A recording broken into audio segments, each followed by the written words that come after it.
For the past few years, AI has been all about predicting things and creating content, but that's all about to change in a huge way. Today, we're diving into what's next, the new frontier, autonomous AI agents.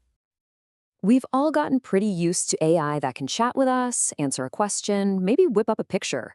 But what if it could actually do things? What if it could accomplish a goal for you out in the real world? Well, that's the massive leap we're talking about, from conversational AI to agentic AI. Okay, so here's the real difference, and it's a big one. Predictive AI is passive. You ask a question, it gives you an answer. It needs you to guide every single step. But an autonomous agent, it's active. You give it a high-level goal, and it figures out the steps all by itself and just gets it done.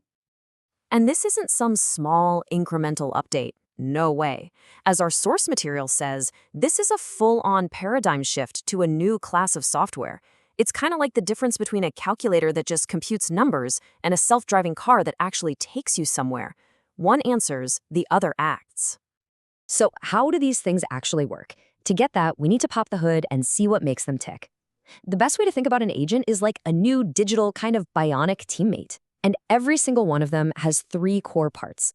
First up, you've got the model. Pretty simple. This is the agent's brain. It's usually a large language model, and it does all the heavy lifting, all the thinking, planning, and deciding what to do next.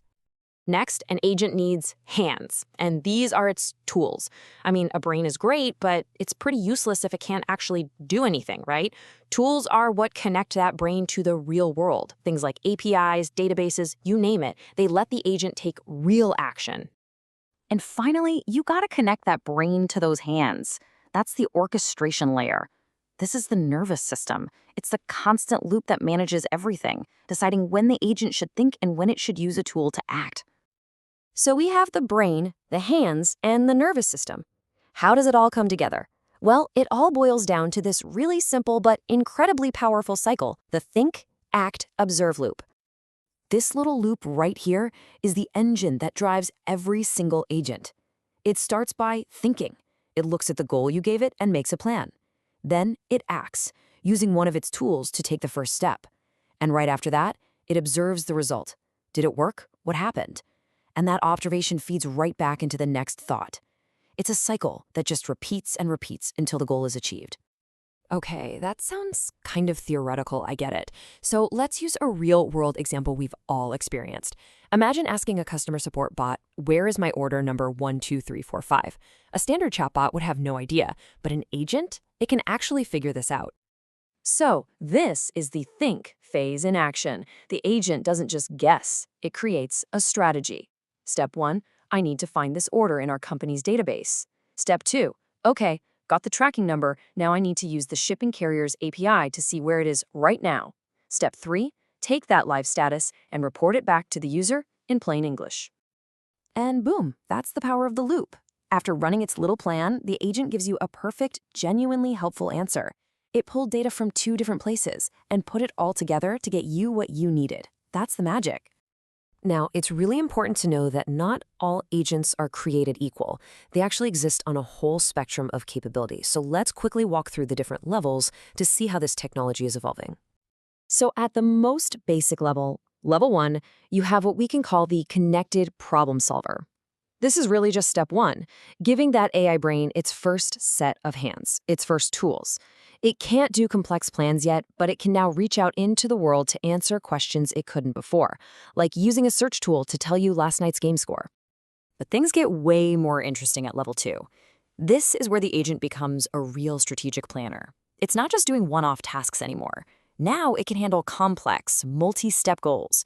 So if you ask it, hey, find me a good coffee shop halfway between my office and my client's office, it knows that's not just one question. It has to find both addresses, figure out the midpoint, search for coffee shops, check the ratings, all as part of one single plan it came up with on its own.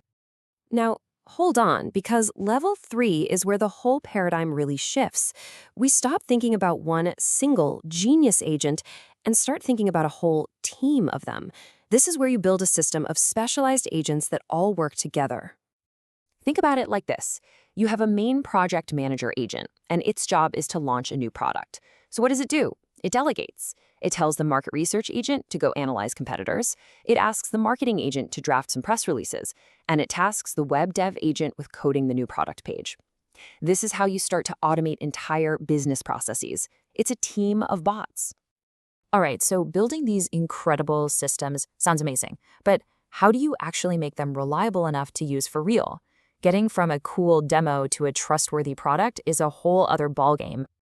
And this really is the million-dollar question for every developer in this space. The very thing that makes an agent so powerful, its autonomy, its flexibility, is also what makes it so hard to manage. How can you possibly trust a system that's designed to be unpredictable? Well, it means you basically have to throw out the old software playbook. It's a new world that requires a new philosophy, what some are calling agent ops. As you can see, the old rules just don't fit. You're not testing for a simple pass or fail anymore, you're evaluating the quality of the result. You can't just pause the code to debug, you have to trace the agent's entire chain of thought. And you're not writing hard-coded logic, you're providing guided autonomy. So when you put all this together, what's the big takeaway? It's that the future of how we build and use software is changing. It's not just about building better tools anymore, it's about building teammates. This completely flips the script on what it means to be a developer. You're no longer a bricklayer meticulously coding every single instruction. Nope. Your new job is to be more like a movie director. You set the scene, you give the overall goal, you pick the right tools for your actor, and you guide them to give the performance you're looking for. And that really gets to the heart of it. We are moving way beyond simple automation here. When you get this right, an agent stops being just a tool and becomes a true partner, an efficient, adaptable, and seriously capable new member of your team. Which leaves us with one final thought, a question for you. This technology isn't science fiction anymore. It's here, and it's getting better every single day. So if you had a truly autonomous digital teammate that could tackle pretty much any goal you gave it, what would be the very first thing you'd ask it to do?